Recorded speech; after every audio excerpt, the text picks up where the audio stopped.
ഡൽഹിയിലെ റൈസീന ഹിൽ പ്രദേശത്ത് രാഷ്ട്രപതി ഭവൻ്റെ സമീപത്ത് സ്ഥിതി ചെയ്യുന്ന രണ്ട് പ്രധാനപ്പെട്ട ഭരണസമുച്ചയങ്ങളാണ് നോർത്ത് ബ്ലോക്കും സൗത്ത് ബ്ലോക്കും. അതിൽ നോർത്ത് ബ്ലോക്കിനെ കുറിച്ചാണ് ഈ വീഡിയോയിൽ കൂടുതലും കാണാൻ സാധിക്കുക. കാരണം എൻ്റെ ഹസ്ബൻഡ് അവിടെയായിരുന്നു വർക്ക് ചെയ്തിരുന്നത്. ഈ കെട്ടിടത്തിൽ ഫിനാൻസ് മിനിസ്ട്രിയും ഹോം അഫെയേഴ്സും ഒക്കെയാണ് പ്രവർത്തിച്ചിരുന്നത്.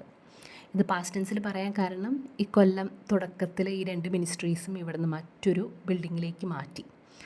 1912 തുടങ്ങി വെച്ച പണി 1931 അവസാനിക്കുന്നത്.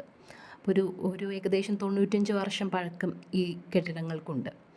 അതുകൊണ്ട് ഇവരെപ്പോൾ മ്യൂസിയമാക്കി മാറ്റിക്കൊണ്ടിരിക്കുകയാണ്. ബ്രിട്ടീഷ് ശില്പിയായ ഹെർബർട്ട് ബേക്കറാണ് രൂപകൽപ്പന ചെയ്തിട്ടുള്ളത്. യൂറോപ്യൻ ശൈലിയോടൊപ്പം മുഗളന്മാരുടെയും രജപുത്താനകളുടെയും ശില്പശൈലികളും ഇതിൽ ഉപയോഗിച്ചിട്ടുണ്ട്. ചുവപ്പും ഇളനിറമുള്ള കല്ലുകൾ കൊണ്ടാണ് നിർമ്മിച്ചിരിക്കുന്നത്.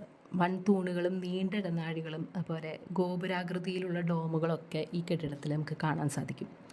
ഇവിടെ നിന്ന് നോക്കിയാൽ വിജയ് ചൗക്ക്, ഇന്ത്യ ഗേറ്റ്, സൻസദ് ഭവൻ, അതായത് പുതിയ പാർലമെൻ്ററി ബിൽഡിംഗ്, ഇവരൊക്കെ കാണാൻ പറ്റും. ഈ വീഡിയോസ് ഞാൻ കഴിഞ്ഞ വർഷം ചെന്ന് പകർത്തിയതാണ്. ഇപ്പോൾ അങ്ങോട്ടേക്ക് എൻട്രി ഇല്ല. രാത്രി കുറച്ച് സമയം ലൈറ്റ് ഷോസൊക്കെ വെക്കാറുണ്ട്. ഈ പല ലൈറ്റുകളും ഈ ബിൽഡിങ്ങിൽ വന്ന് വീഴുമ്പോൾ നല്ല ഭംഗിയാണ് കാണാൻ.